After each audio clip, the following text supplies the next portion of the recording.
Hey y'all, welcome back to the channel. In today's video, I'm back at the 4-speed swap for the Willys Jeep. Last time, I bolted the transmission to the engine, figured out my throwout bearing clearance. Today, I'm going to be adapting this to the stock Crossmember and seeing how far I can get with the clutch linkage. Alright, so let me show y'all what I got going on over here. It's the stock Crossmember out of the Jeep. This is the stock T90 transmission mount. I'm going with this setup for simplicity, honestly, so I don't have to fabricate my own Crossmember. And these are just off-the-shelf mounts in case I ever need to replace them.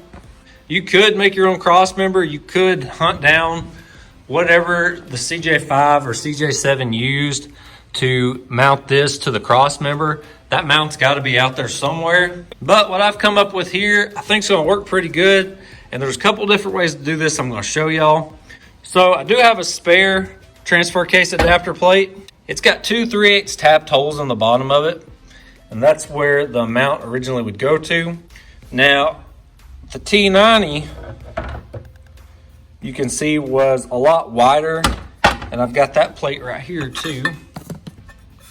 So this was the stock plate. You had 4 bolt holes going in the T90. These 2 went to the mounts. The way I decided to adapt this to the stock Crossmember is pretty simple. I made this little aluminum adapter here, so it's got countersunk holes in the bottom. Those will bolt to this, just like that right there. And then this bolts on top of the stock Crossmember. So it's going to end up looking something like that right there. Now I did end up having to kind of trim the corners on mine just to have a little bit more clearance for the nuts right here. The dimensions on this are really easy if you want to recreate it. This is 6-inch center to center. This is 3-inch center to center. I think this was 2 3/8. This, I want to say, was an inch or whatever the width of this ended up being. And then I made it 5/8 of an inch thick. Now, if you don't have access to tools to make something like this, I think another good option would be to actually take the stock plate and you could just cut off this strip right here and cut it off at that bend. Find the center and drill 2 holes with that 3-inch spacing to match up with this. You could take that little piece, bolt it to here, and just use regular hex head bolts. And then just counterbore right here with, I don't know, a drill bit or however you can figure out how to do that to clearance for those heads, because you wouldn't need a whole lot. And then you could just use the stock plate. You wouldn't have to machine anything like I did. I'm hoping that little 5/8 lift there, though, a little bit of space, might help with like some clearance up underneath the Jeep, because this is going to set maybe a little lower. Anyways, that's the plan. Let's throw it up there and see what happens.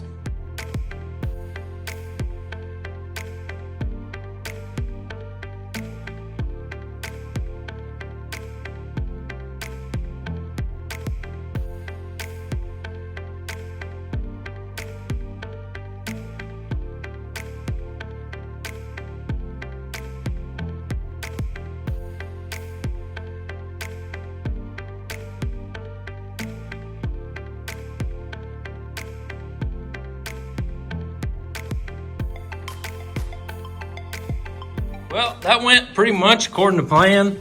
I did end up having to clearance this a little bit more so I could get that nut on there. This side, the driver's side, it's already cast that way, so you got plenty of room to get there. I was worried I wasn't gonna have enough nut engagement, but that turned out perfect. This is 1/4 inch thick, which is thicker than that stock T90 plate I took off. I went ahead and put a ratchet strap on it because it wasn't perfectly lined up. It wasn't centered up really good. Looks really good now. I've got both ends right there on the edge. And then what kind of stinks is there is these 2 factory holes in the frame on both sides. And it's just like right in the middle of them. That's how close it was to lining up.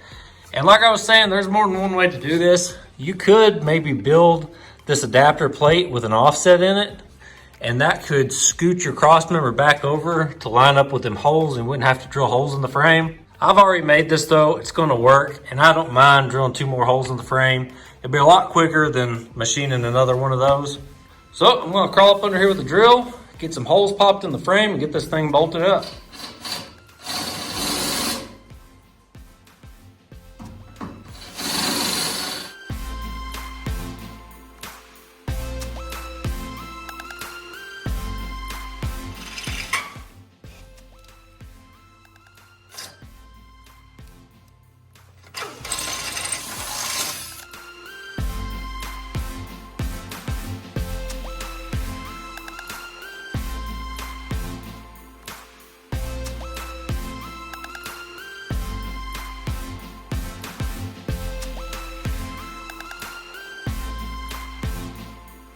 Shoot, yeah, y'all. Man, I'm almost more excited about this than when I bolted the transmission up. For whatever reason, maybe just because I've been thinking about it for so long, it just feels good to have this thing sitting here. It's supporting its own weight now. There's no jacks, there's no straps. Everything's all lined up and ready to go. So you can kind of see the difference now. Maybe a 1/2 inch offset or something like that. This wasn't that hard to do though, to pop 4 holes in this. I don't know if offsetting this adapter to work with those factory holes would be a good idea or not. It might put some extra stress on this mount, but you know, give it a shot, see what it does. And if I wasn't clear enough about how I made this and the dimensions, everything, feel free to reach out. I don't care at all to show y'all what I did there. I can even send you a print of it. Man, I almost want to stop and just enjoy this moment. Like, it just feels so good to have all this like supporting itself. It's all bolting together. It's all looking good. But the show goes on. I think I'm gonna go grab the transfer case. I'll bolt it on, have it there ready to go. And then I can shift my attention over to all that clutch linkage stuff.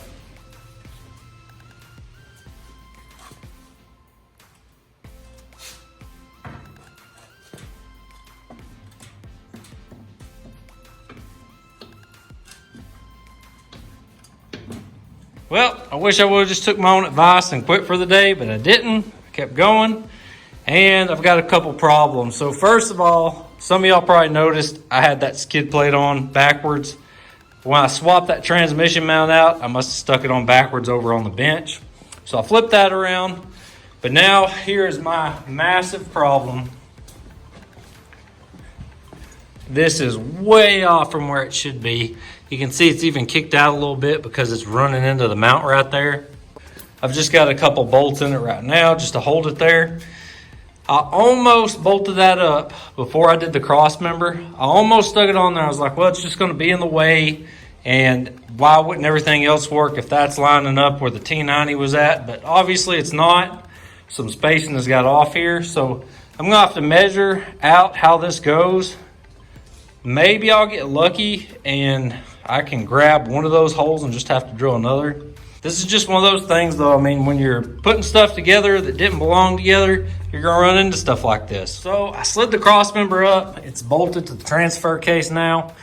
That also means though that the transmission mount is also slid up 2 inches out of position. Now it's kind of hard to see it there, but you can see it's kind of sitting up under the transmission there. So what I'm thinking on this is most of the weight has got to be right here. That's where it all lines up at. I'm sure there's a little weight on this, but this is probably not as critical of a mount. I'd rather have all my weight directly over the transmission cross member right there and not worry so much about this. So I think I'm going to put it back the way it was and then figure out something to do with this right here. Maybe put a bar in between it, maybe cut this off and weld a plate on and scoot it over 2 inches. I think that's the strongest way to do it. I don't want some big offset mount sitting up under there with all that leverage on it. Here's the solution I ended up going with. I attached a piece of 1/2 inch steel directly to the transfer case. I did have to take up the difference on the mount here. And I don't know if you can see it from this angle. Right there, you can see in the cross member, I'd take out that little corner. So you can learn from my mistakes and you won't have to cut out down in there to clearance for this. If I had stepped this back probably 3/4 of an inch maybe, put a little offset in that mount, it would have pushed the cross member up just enough to clear this. I don't know the solution for this, so I did talk to some other Jeep people. A lot of people apparently don't even bother with replacing this mount in a stock configuration. The one guy I talked to, he said he's had several Jeeps that just didn't even have this and it was fine, which was honestly my suspicion. It seems like most of your weight's here. This would be more like maybe an anti-rotate or something like that. I believe this will be plenty strong. You can see it contacts the mount right here. So you only have 3/8 of an inch maybe of open bar there. There shouldn't be any flex in that, I wouldn't imagine. It's not the most impressive solution, but I believe it'll work. It'll be just fine. And honestly, I think I'm spending too much time worrying about stuff like this that could be fixed with a simple solution, but overcomplicate it. I was looking back on the timeline of this video, this specific video. I started this in October 2023, and today it's the middle of June 2024. I was making really good progress with this. It was moving right along, and then I let this little issue derail me with the whole transfer case mount deal. And of course, if you've been watching the channel, I've still been making uploads on the stinky chicken and maybe a few other things. I'm really happy to be getting back to work on the 3B though. I think I've set really high expectations for this Jeep, and that's why when I hit an issue, I want to find the best solution possible to share with y'all.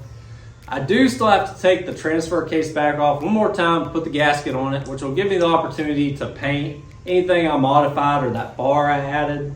I was also going to include the clutch linkage in this video, but now I've decided I think it deserves its own video. I've tried to piece this out in easily searchable ways. If you want to try and do this, I can show you step by step what I went through to get here. Also with the clutch linkage, I've went 10 different ways, thought I had it figured out. Every time end up hitting some roadblock or just decide it's not going to work or be the way I want it to be. I think I finally got it nailed down though. I've got a good plan and I'm excited to share that with y'all. I think that's going to be about it for this video. I hope y'all are excited to see the 3B back on the channel. I'm excited to get back to work on it, get this thing put together. I really appreciate y'all checking out this week's video. I hope you enjoyed it, and I'll see y'all next time.